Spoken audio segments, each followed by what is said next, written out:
নমস্কার বন্ধুরা, সুমনা সুরজিৎ ডেলি ব্লগে তোমাদের স্বাগত। তো দেখতেই পাচ্ছ সকালবেলা কেউ নেই বাড়িতে। তো কাল ছিল মায়ের পুজো, তো কালকে তো প্রচুর লোকের সমাগম ছিল, কিন্তু আজকে তো আর কেউ নেই। তো সেই জন্য দেখো সকালবেলা নাম দিতে এসেছিলো বাড়িতে। তো তারপরেই আমি বাড়িতে চলে এলাম, আর বাড়ির ভিতরে ছিল বোন ওর সব ঘুমাচ্ছিল। তারপরেই দেখো আজ ছিল আমার পরীক্ষা। তো এতদিন 20 দিন ধরে যে ট্রেনিং দিলাম তারা যে পরীক্ষা ছিল, সেই জন্য ব্যাগটাকে আমি ভালোভাবে গুছিয়ে নিয়েছি। গুছিয়ে নেওয়ার পর ব্রাশ ট্রাশ করে দেখো মা চা নিয়ে চলে এসেছে। তো বোনও ঘুম থেকে উঠে পড়েছে, চা খাবে আর আমিও খাবো। তো আমাকে দিয়ে দিয়েছি, আর বোনঝিও আমাদের কাছেই খাবে, আর মা খাবে মায়ের কাছে খাবে মেয়ে। তো চাটা খেয়ে তাড়াতাড়ি করে স্নান টান করে রেডি হয়ে নিয়েছি। রেডি হয়ে দেখো শাড়ি পরে বেরিয়ে পড়েছি রাস্তায়, আর এই দেখো ব্যাগও নিয়ে নিয়েছি।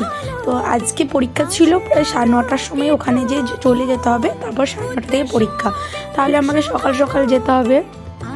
তো তারপরে দেখতেই পাচ্ছ এইদিকে আমি মানে মন্দিরে এসে আগে প্রণাম করে নিলাম সারদা দেবী, স্বামী বিবেকানন্দ, রামকৃষ্ণকে। তারপরেই দেখো একে একে সবাই চলে এসেছে। ফার্স্টে আমি আর আমার একটা যা আর দুজন এসেছিলো। তো তারপরে দেখো সবাই চলে এসেছে। এসেই আগে আরসিটির মানে গেঞ্জিটা পরে নিতে হবে। তো এখানে যতক্ষণ থাকবো ততক্ষণ ওই গেঞ্জিটা পরে থাকতে হবে, মানে গেঞ্জি ছাড়া কিছুই হবে না। তারপরে সবাই ভালোভাবে বসে বসে পড়াশোনা করছিল। তো লেখা পরীক্ষা ছাড়া এরপরে হবে মানে মৌখিক পরীক্ষা, আর তার জন্যই সবাই মানে প্রিপারেশন নিচ্ছিল।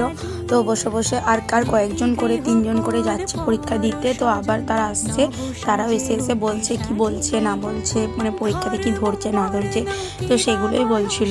আর সবাই মিলেই দেখতে পাচ্ছ সবাই যে যার মতন পড়াশোনা করছে। তো খুবই কোশ্চেনও মানে ভালোই একটু কঠিন ছিল।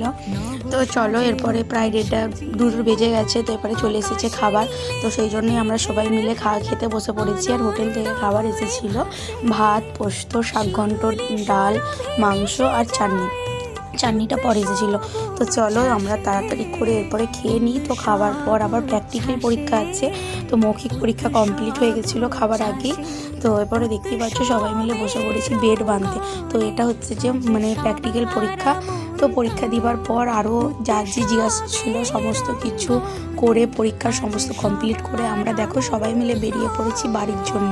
প্রায় বিকেল 4:30 পৌনে 5টা বেজে গেছে, কিন্তু এখনও বাড়ি যায়নি, সেই সকাল 9টায় এসেছি। তো দেখতে পাচ্ছ তাড়াতাড়ি করে এসেই আমি বাসে চেপে পড়েছি। যাবো তো বাপের বাড়ি, মেয়ে একা আছে, মা গেছে মাঠে, আর বোনও বাড়ি চলে যাবে। তো সেই জন্যই বসে আছি বাসে। তো চলো আমি তাড়াতাড়ি করে বাড়ি চলে যাই। বাস থেকে নেমে পড়েছি, এরপর বাড়ি চলে যাবো, আর কি শেয়ার করব। তো চলো বন্ধুরা আজকের জন্য টাটা বাই, সবাই ভালো থেকো।